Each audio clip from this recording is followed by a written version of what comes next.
All right, well, let's get into today's topic. Be sure to like and subscribe to the podcast. We're on social media at Epstein Hitting, at Jim Tara. Send it along your questions as well, jimbopodcast21@gmail.com. A new episode dropped, archived episode on our YouTube page, Epstein Hitting podcast. The Bryce Harper episode, actually, where we broke down his swing. Last week's episode, we did Vladimir Guerrero Jr. Hope you listened to that. If you didn't, well, I don't know what to tell you. You got to listen to it because Vlad got hot. He did. Yeah. Hey, how about those Blue Jays? Yes, going sir. on to the playoffs. Boy, there was somebody, I forget who, I don't remember who now, but there was, I got to bring this up. There was somebody, I think it was like a year ago, in spring training, who said, I could see them making the postseason in 2020 and sneaking in backdoor that second wild card.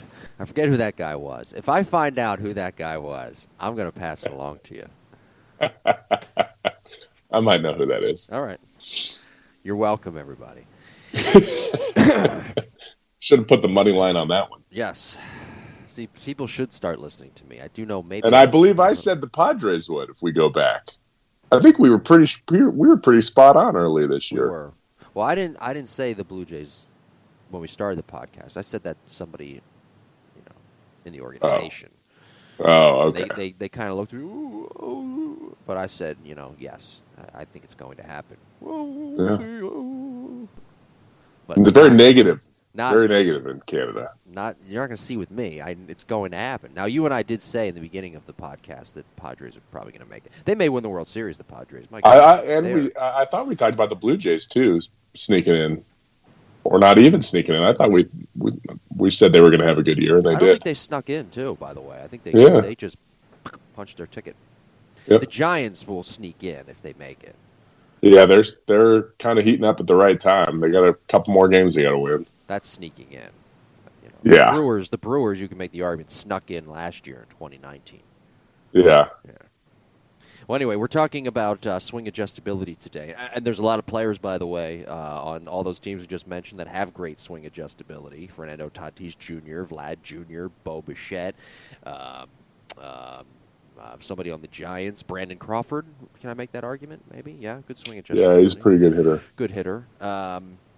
We've alluded to Christian Yelich, Keston Hiura. Sorry, I've got to mention the Brewers, of course. Last year. Yes, but we've alluded to that term, swing adjustability, a handful of times on previous episodes of the show. Let's just open it up here. What's the broad definition of it? Just kind of give a main headline to what swing adjustability really is. It's the ability to make an adjustment. Mm-hmm. Okay. Moving on. All right, we'll move on.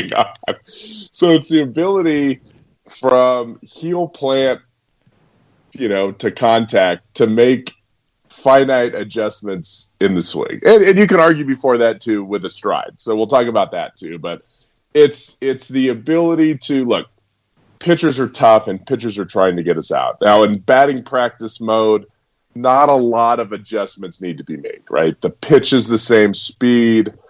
The guy's not trying to get us out. So we can just kind of do the same thing. We can have the same timing. Mm-hmm. We can have the same swing plane, meaning if we're working on fastballs, we can swing a little flatter. If we're working on breaking balls that are dropping a lot, we can swing a little steeper.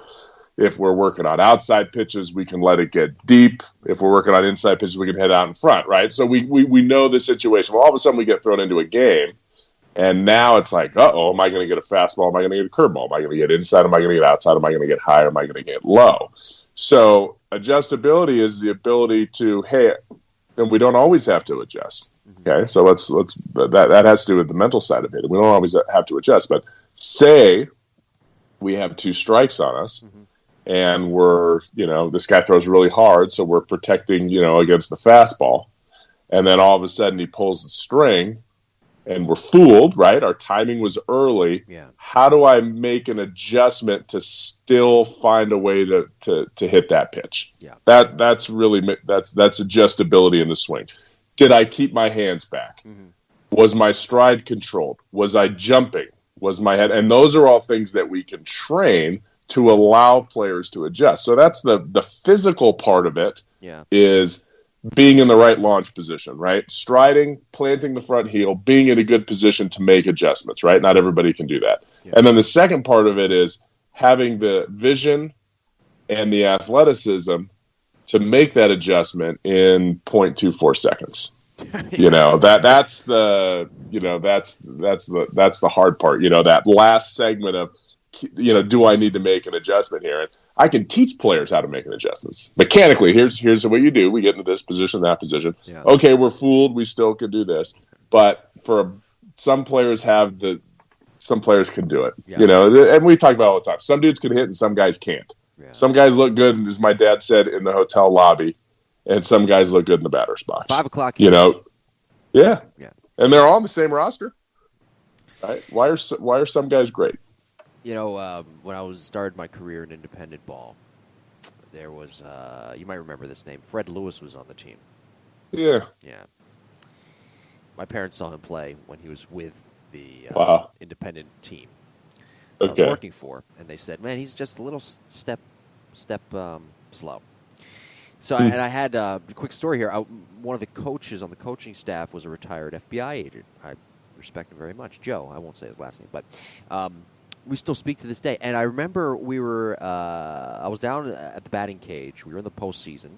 This was about 5 years ago, 6 years ago maybe. And we were down in the batting cage, and Joe whispers to me when Fred was hitting. He was hitting bombs, in BP. He goes to me. He goes, "See that right there?" And I go, "Yeah." He goes, "That's a 5 o'clock hitter." So that you have to have swing adjustability, or else you're going to be a 5 o'clock hitter. That's right. Your talent, your physical attributes can get you there, and then some guys, we talked about the hotel lobby, right? The hotel lobby, right? Yeah. Some guys look good in a suit. Yeah. But we talked about Bryce Harper. Mm-hmm. Or I'm sorry, we talked about Mike Trout earlier and Bryce Harper. But Mike Trout is not the prettiest. If you look at his mechanics, it's not the smoothest swing. It's very short and tight. It's not fluid and loose if you look at him. But he's able to adjust his body, and he's so short to different pitches. I mean, he had a home run the other night that was below his knees. Yeah. Right? Because he's strong, he's athletic, and boom, he got his body to tilt inward a little bit more, dropped the barrel on it, and got it. And then, I would say, God, why would you throw this guy down? He really tilts in a lot, right, with his shoulders and his spine. And then somebody throws him up, and guess what? He keeps his posture and hits that one out too. I know. And that's a guy that has control over his body, to get to all those different pitches. Yeah. And he doesn't freak out, right? His heart rate is, probably 35 beats per minute. He's got that mantle kind of, if I strike out, who cares? Yeah. Like, no one's in the stands anyway now. Right.